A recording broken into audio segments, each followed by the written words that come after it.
May God's peace and blessing be upon us. Revelation 4:11 says, "You are worthy, our Lord and God, to receive glory, honor, and praise. For you created all things, and by your will they were created and had their being." Let us sing our praise song to God and lift our voices to Him.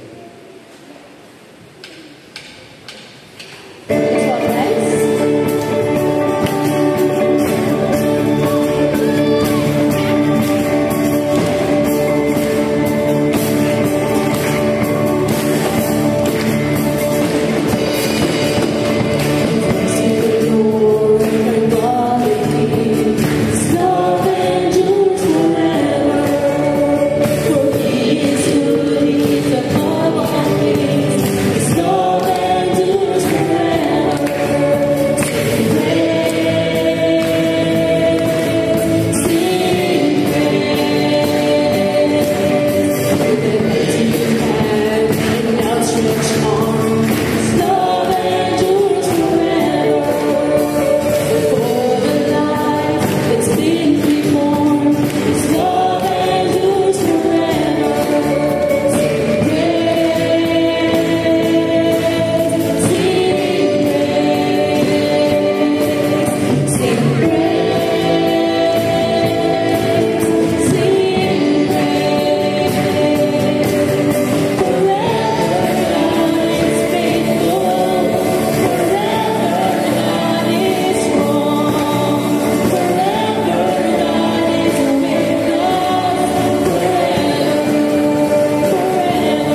figures, the moon and the stars, which you have set in place.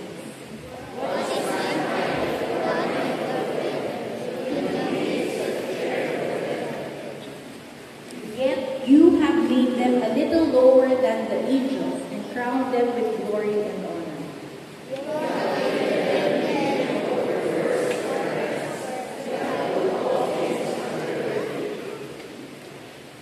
O Lord our God, how majestic is your name in all the earth.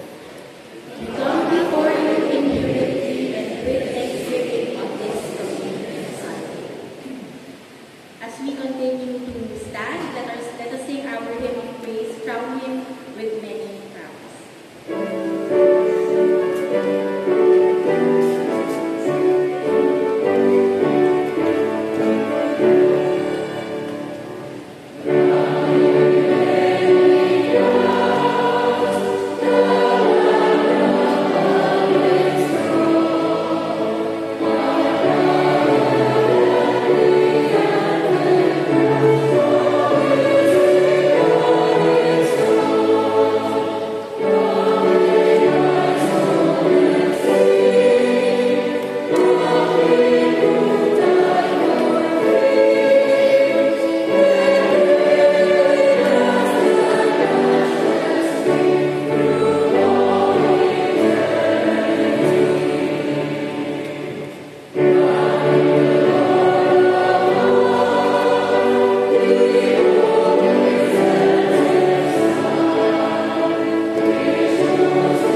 O Lord our God, creator of the heavens and the earth, we come before you today with grateful hearts and humble spirits.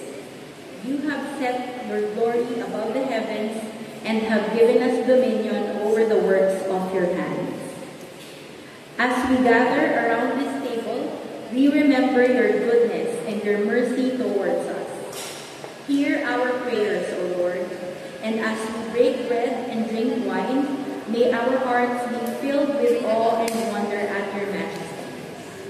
May we remember that we are but a small part of your creation, yet beloved and cherished by you. Come, Holy Spirit, and bless this communion of believers, that we may be nourished and sustained by your presence. Amen.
we gather together on this Communion Sunday, let us take a moment to reflect on our lives and our relationship with God. In the presence of the Almighty, let us confess our sins and our shortcomings, knowing that God is always ready to forgive and restore us. Let us bow our heads and examine our hearts, seeking God's grace and mercy in this time of confession. Let us now confess our sins together in humility and sincerity.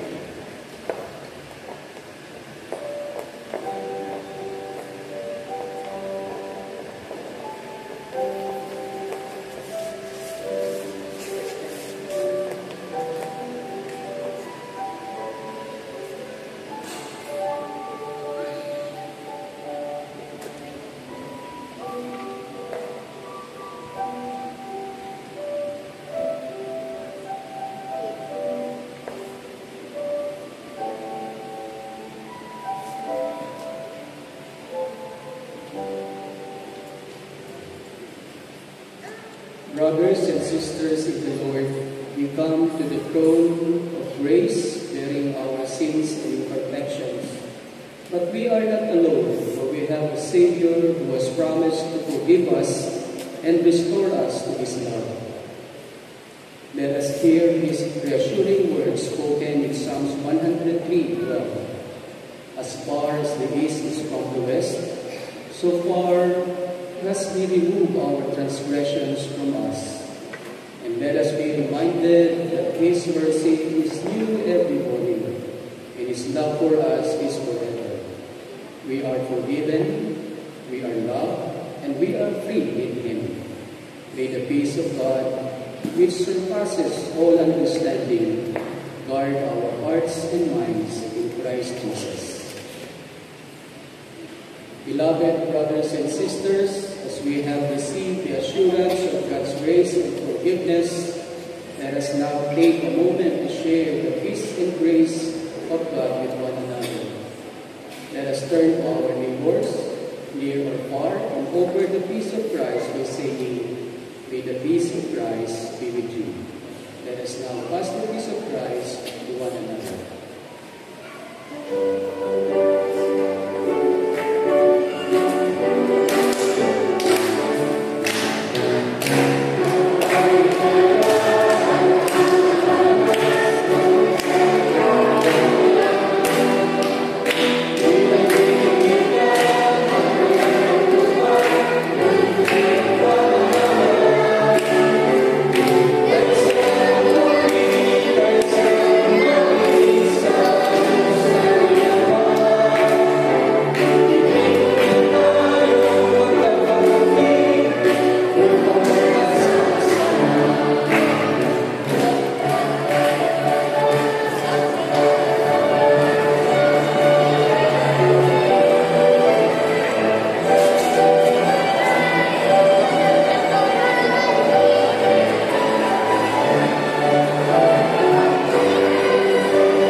Beloved brothers and sisters in the Lord, as we gather in the sanctuary of God's presence, we come with grateful hearts to offer our thanks and praise.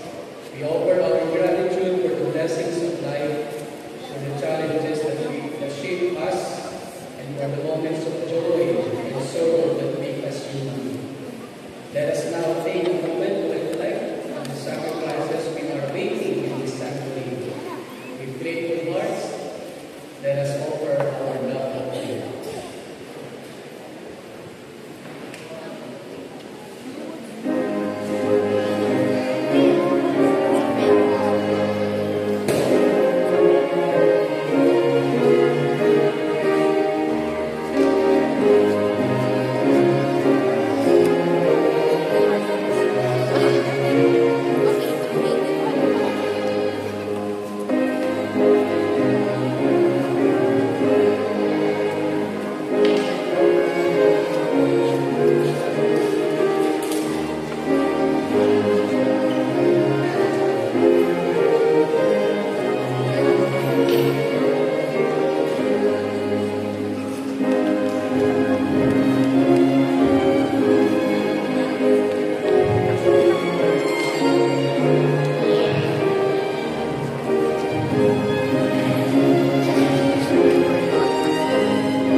Let us now come to God for our prayer. Merciful and loving God, we come before you with gratitude in our hearts, acknowledging your goodness and your blessings in our lives. We thank you for the sun that rises each morning, for the bread that we breathe, and for the opportunities to serve and love one another. We thank you for the big things, Lord, like health and provision, and for the small things, like the beautiful sunrise and a warm cup of coffee. You are the God who meets us in every moment, and we are grateful for thank you for the blessings that have come into our lives, whether it's a new job, a new home, or a new family member. You are the God who gives us more than we could ever ask or imagine, and we are grateful for your generosity. We pray for healing and restoration for those who are struggling with physical or emotional pain. We ask that you will bring comfort and peace to those who are hurting, and that you will heal them according to your perfect will. We ask for wisdom in making decisions that affect our families, our work, and our businesses. We pray that you will guide us in your truth and give us discernment to make choices that honor you. We ask for guidance from the Holy Spirit as we serve in your ministry. We pray that you will give us wisdom, courage, and strength as we seek to serve others and share your love with the world. We ask for strength to do our work with excellence, whether it's in our personal lives or in our roles as leaders in the church. We pray that you will give us energy, motivation, and creativity to serve others with joy and enthusiasm. We pray for peace among our family, especially those who are living in tribes and mountains. We ask that you will bring unity and harmony among all people, regardless of their background and culture. O divine source of all peace, we come to you in a time of strife and sorrow, seeking your guidance and light. We remember the lands of Israel, Iran, and Lebanon, where communities are torn apart by conflict and pain. We pray for healing of hearts and mending of relationships, where understanding and compassion will triumph over hostility and fear. Fill the leaders of this nation with wisdom and courage to seek peaceful resolutions and inspire their hearts to prioritize the well-being of all people. May your peace, which surpasses all understanding, blanket the region, bring comfort to those who suffer the effects of war. Grant strength to those who work tirelessly for reconciliation and encourage dialogue among divided communities. Let us strive for a future where children can play without fear, families can live in harmony, and all people can flourish in the richness of their shared humanity. Heavenly Father, we humbly come before you, seeking your guidance and strength for our nation during these trying times. Our hearts are heavy as we witness the struggle faced by our leaders, the pain of crime, the abuse of authority, and the weight of poverty that affects so many families. We pray for wisdom for our leaders, that they may work with integrity, compassion, and commitment to justice for all. May we find the resolve to put the needs of the people above their own interests and work towards a society where every voice is heard and represented. Lord, we lift up this vulnerable to crime and violence, asking for your protection and comfort. Restore home communities affected by fear and insecurity, and guide us toward paths of reconciliation and healing. We also remember the families affected by typhoons and the recent movements of Taal volcano. We ask for your provision and support for those who have lost homes, livelihood, or loved ones. Surround them with compassion, help, and resources to rebuild their lives, and may they feel your presence amid the devastation. As we face these storms, both literal and figuratively, we ask for resilience and unity among our people. Help us to support one another with love and solidarity, and to rise together in the face of adversity. May your light shine upon us and guide our way. We ask for empowerment of all who help in the ministry of the church, in vision, evangelism, and teaching. We pray that you will give us courage, creativity, and perseverance to reach out to those who are far from you. This we pray in Jesus' name.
answered them, "What did Moses command you?"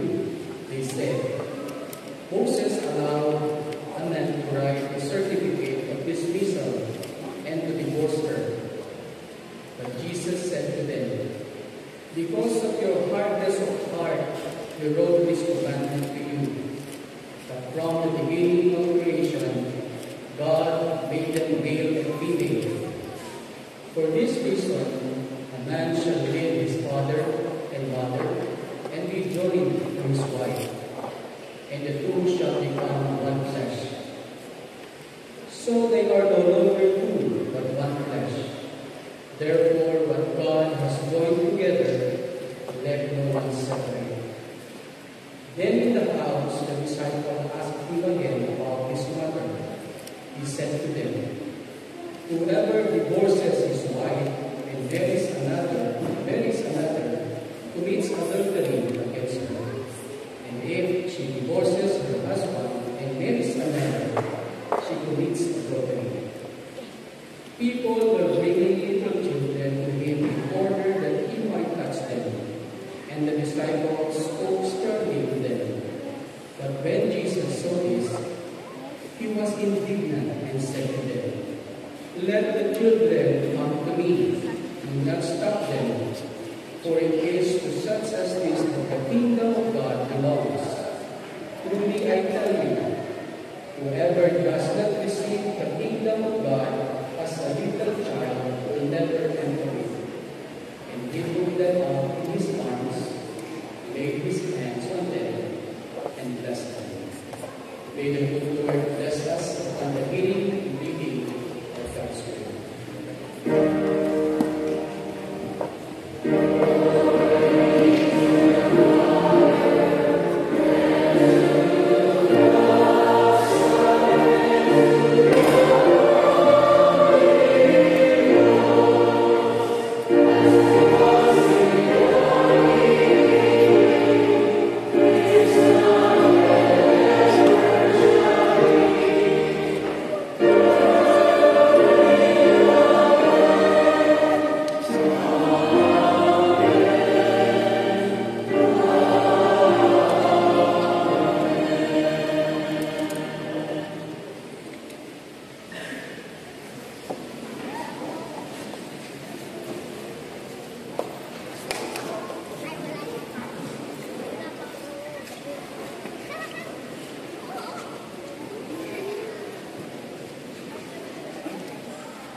Praises,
As we gather here today, we are reminded the importance of human relationships.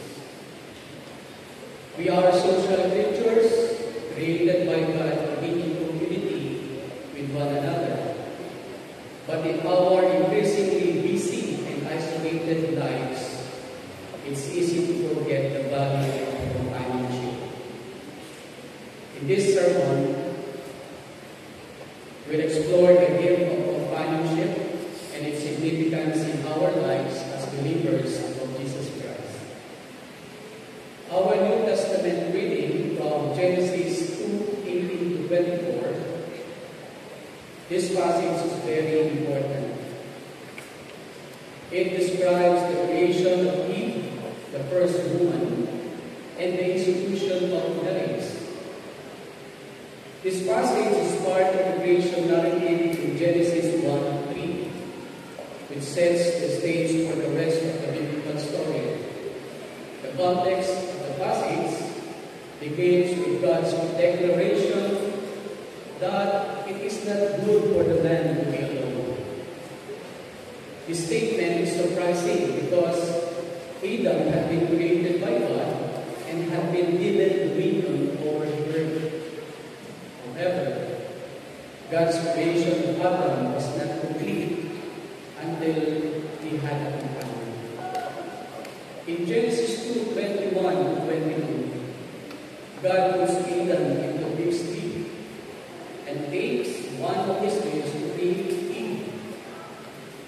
The significance of this act is not just that God created a new being, but also that Eve was created for Adam's own flesh. This implies a deep connection between Adam and Eve and suggests that they are meant to be together. In Genesis 2, verse 24, God says that a man shall leave his father and mother and cleave to his wife, and they shall become one flesh. This passage establishes the institution of marriage as a sacred union between one man and one woman. The phrase "one flesh" suggests a deep and intimate connection between husband and wife, and implies that their relationship is not just a human institution, but also a divine one. The creation of Eve and the institution of marriage in Genesis 2:18 to 24 have significant implications for humanity. It highlights the importance of relationships and community in human life and sets the stage for the rest of the biblical story. The passage also emphasizes the unity and intimacy that is possible between husband and wife, and provides a model for marriage that is still relevant today. This passage has been interpreted in various ways throughout history.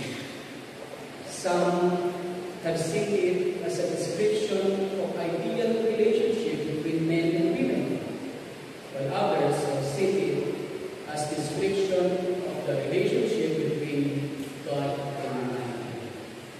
Regardless of interpretation, the passage remains an important part of the biblical narrative and continues to be relevant in human life today. Genesis 2:18 to 24 teaches us several key lessons about relationships and marriage. I'm going to share with you 3 lessons. 1. Companionship and partnership.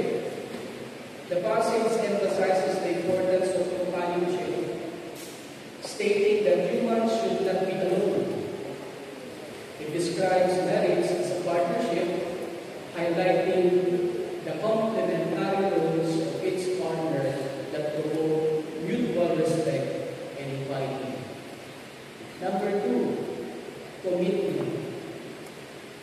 The instruction to leave one's parents and unite with a spouse signify a deep commitment and a covenant that extends beyond cohabitation. And number 3, divine blessing. The passage concludes with God's blessing on marriage, affirming its sacredness and divine origin. Genesis 2:18-24 emphasizes marriage as a meaningful partnership that nurtures love, support, and divine freedom. Our gospel reading for today, Mark 10:2-16. Mark 10:2-16 is the passage in the Gospel of Mark that describes Jesus' teaching on divorce and remarriage. This passage is part of Jesus' teachings on marriage, family, and relationships, which is significant throughout the Gospel. The context of this passage. The passage begins with the Pharisees testing Jesus' teaching on divorce by asking him if it's lawful for a man to divorce his wife. The Pharisees were trying to trap Jesus by getting him to contradict either the Jewish law or the tradition of the elders. Jesus responded by citing Genesis 1:27 and Genesis 2:24, which emphasize the unity and intimacy of marriage. Jesus teaches that God's intention is for marriage to be a lifelong commitment between one man and one woman. He says that for any reason other than adultery, if a man divorces his wife, he is committing adultery if he marries another woman. Jesus also teaches that if a man is divorced, she should not remarry unless her husband has died. The teaching on divorce in Mark 10:2-16 has significant implication for Jesus' audience and for the church. It emphasizes the importance of commitment and permanence in marriage and challenges the cultural norms of the time. The passage also highlights Jesus' authority as a teacher who is claimed to be the Messiah. Again, the passage has been interpreted in various ways throughout history.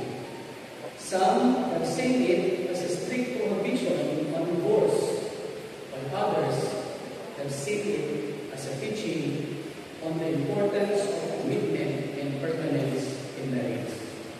Regardless of the interpretation, the passage remains an important part of Jesus' teaching on marriage, family, and relationships. The context of this passage.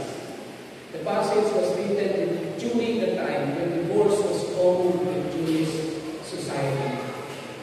The Pharisees were trying to justify their own divorce practices, which were often based on human tradition rather than biblical law. Jesus' teaching on divorce was a challenge to these practices and emphasized the importance of commitment and permanence in marriage. What can we learn from this passage? Mark 10:2-16 presents important insights about the gift of companionship, particularly in the context of marriage and relationships. I'm going to share to you 3 lessons that we can draw from this passage. 1.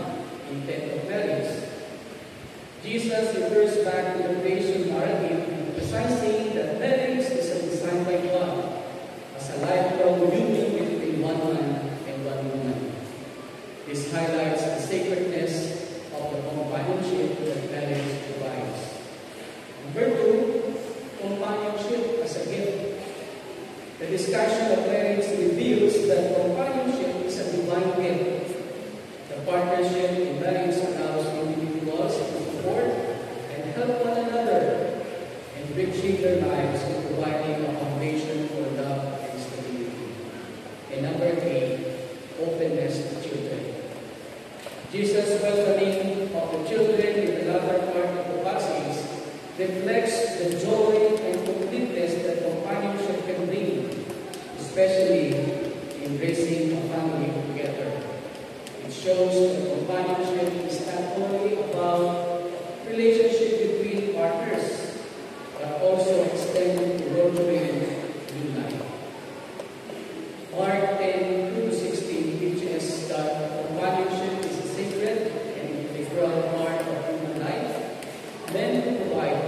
support, unity, and growth. Both passages, Genesis 2 and Mark 10, emphasize the importance of companionship and marriage as an essential aspect of human life. Genesis portrays marriage as a meaningful partnership that fosters love, support, and divine blessing, highlighting the unique roles of each partner that promote intimacy and commitment. The Gospel of Mark builds upon this by presenting companionship as a sacred institution ordained by God, characterized by unity, loyalty, and support. Both passages underline the significance of nurturing future generations and the holistic growth stemming from such relationships, teaching that companionship in marriage is crucial for personal fulfillment and spiritual engagement. Together, they reveal that such relationships are meant to embody love, support, and unity. Similarly, this essence of companionship and commitment is what the church should embody and express. The church is called to reflect the values of love, support, and unity found in marriage, fostering an environment of mutual respect and spiritual growth. By demonstrating these principles, the church can serve as a model for healthy relationships and supportive community, ultimately fulfilling its mission to nurture and guide individuals in their personal and spiritual lives. In our church, how do we manifest the gift of companionship in our ministry? I have here 3. 1, support and encouragement. In our ministry, during our ministry, we often face challenges and difficulties. Having companionship and support of fellow believers can be a great source of encouragement and comfort. Just as Adam needed Eve, we need each other in our spiritual journey. Number 2, accountability and discernment. When we are in companionship with others, we are more likely to be held accountable for our actions and decisions. This can help us grow spiritually and make wiser choices. Having companionship can help us discern God's will more clearly. And number 3, witness and testimony. As believers of Jesus Christ, we are called to be witnesses for Christ. Having companionship with others can amplify our witness and testimony. When we are together, we can encourage and support each other in our mission to spread the gospel. How do we apply this in our daily life and in our church? We should value relationships. As believers, we should prioritize building relationships with others. Maybe you heard this statement, don't burn bridges.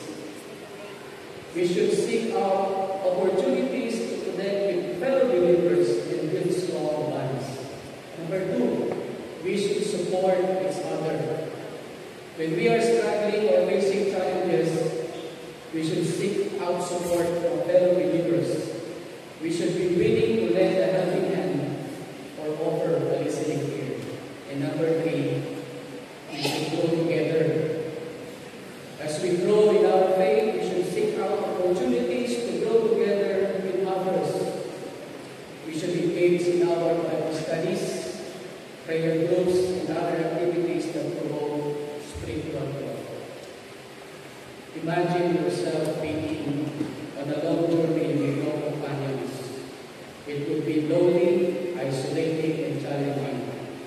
But when we have companionship with others, the journey becomes more enjoyable and fulfilling.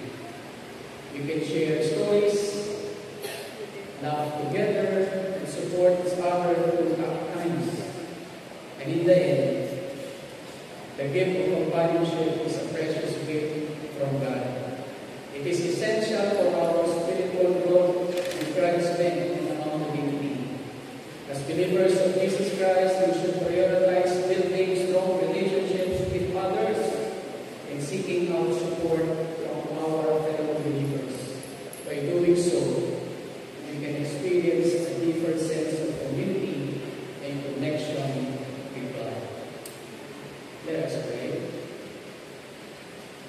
Dear Heavenly Father, we thank you for the gift of companionship that you have given us. Help us to value these relationships and prioritize building strong bonds with others. May we be willing to support each other in times of need and grow together in our faith. Amen.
We are now in the celebration of the Holy Communion.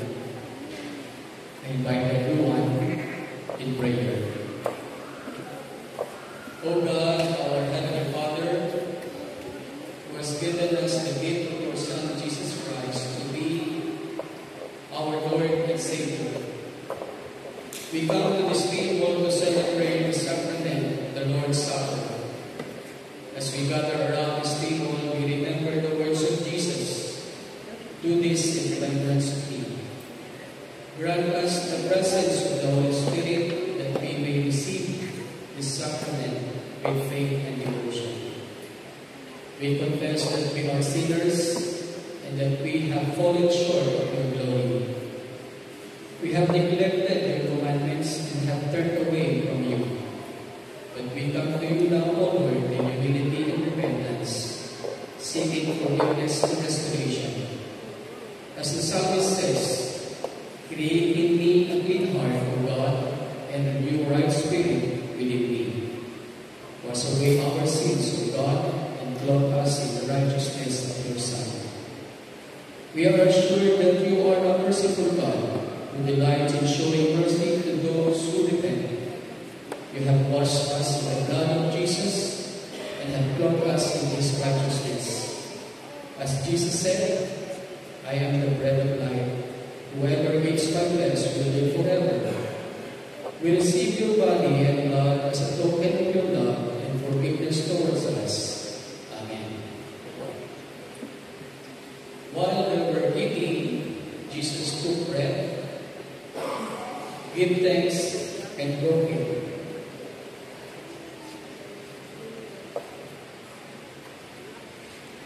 And gave it to his disciples, saying, take and eat, this is my body.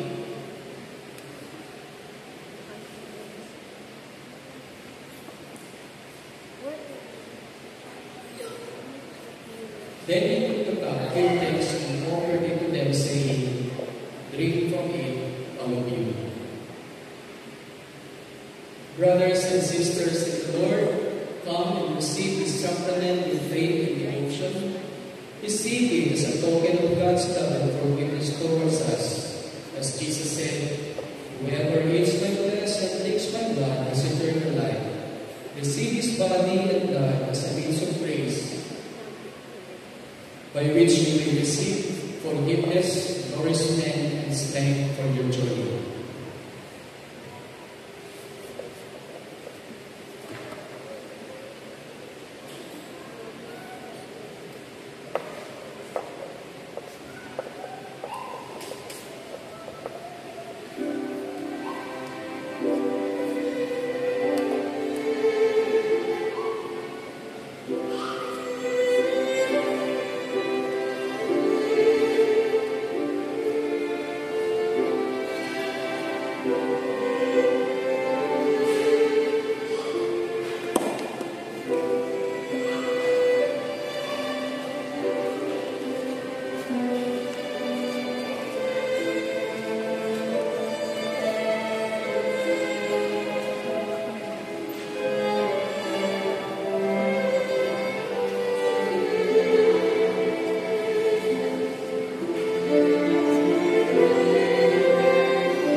The bread which we break is a participation in the body of Christ, which was broken for us.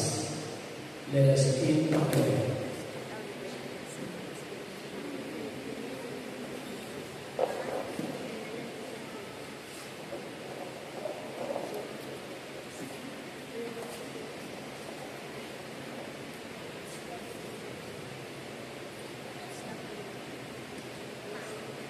Drink from it, all of you, for this is the blood of the new covenant, which is poured out for the many for the forgiveness of sins.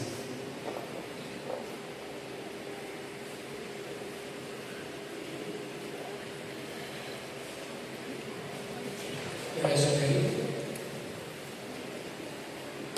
We thank you, O God, for the sacrament which you have given us.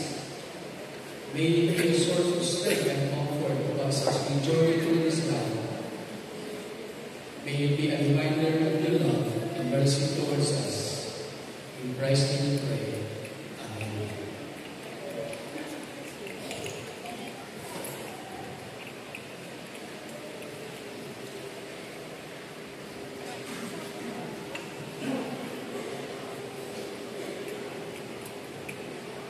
Shall we all rise for the declaration of our statement of faith?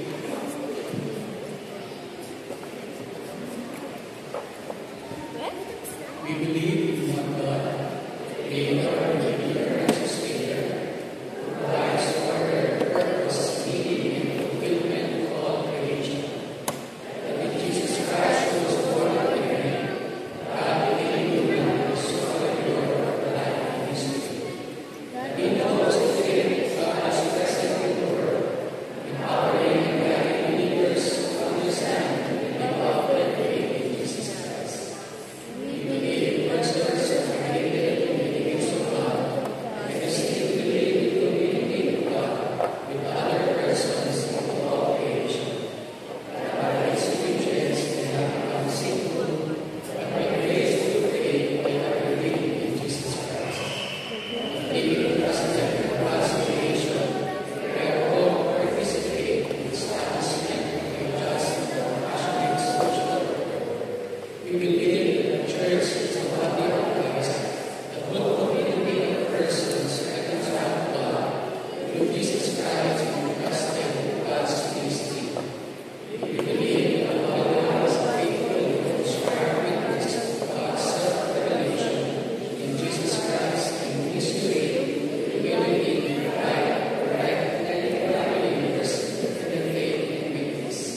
We bring these offerings not just as duty, but as a token of our gratitude and love for you.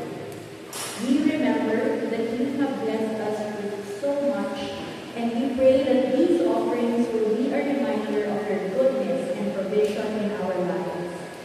May they be a symbol of our commitment to follow you, to serve you, and to bring glory to your name. May our offerings be pure and free from selfish motives. May they be a sacrifice of praise offered to you alone. And may we never forget that everything we have comes from you, and that everything we give is a gift back to you. We pray this in Jesus' name. Amen. Let's remain standing as we sing our hymn of dedication, Who is of the Lord. Thank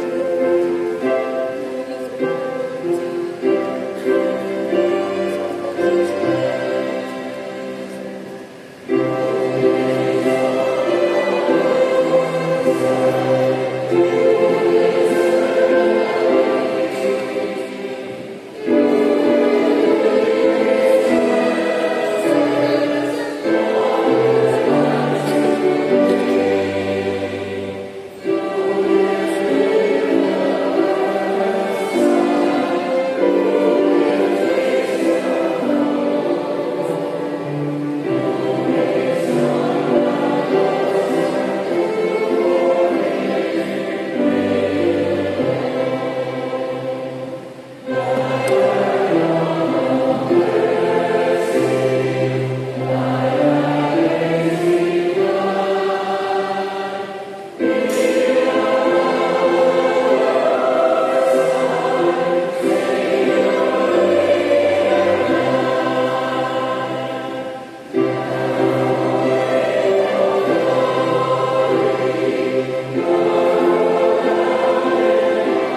Merciful and loving God, we come before you, grateful for the time we spent studying your word and seeking your wisdom. We thank you for the lessons we learned from Genesis 2:18-24 and Mark 10:2-16, and for the reminder of the importance of marriage, partnership, and unity. We also, Lord, give to you the prayer of your children who come in the hour of grace. For any petitions they are bringing to you, O God, Lord, respond to them, O God, and provide to them what they deserve. For any thanksgiving they have received and blessing, continue to manifest in their lives, O God, and use them mightily to be a blessing to others. We thank you, O God, for our gathering today, for the fellowship, for the singing, and to all who participated in our worship. We give you thanks. As we leave, O God, this place, we ask that you will bless us with the wisdom to apply these lessons in our lives. May we prioritize our relationship with our spouses, and may our marriages be a reflection of your love and commitment to our family. May we also be reminded of the importance of intimacy and connection in our relationship, and may we strive to cultivate those qualities in our lives. As we go forward, may we be blessed with your presence and guidance, and may your peace and joy be with us always. May the Lord bless you and keep you. May the Lord make his face shine upon you and be gracious to you. May the Lord lift up his countenance upon you and give you peace. Amen.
We praise God for your prayers and generous support for the ministry of the Lord through this church. We have here our stewardship update last Sunday, September 29.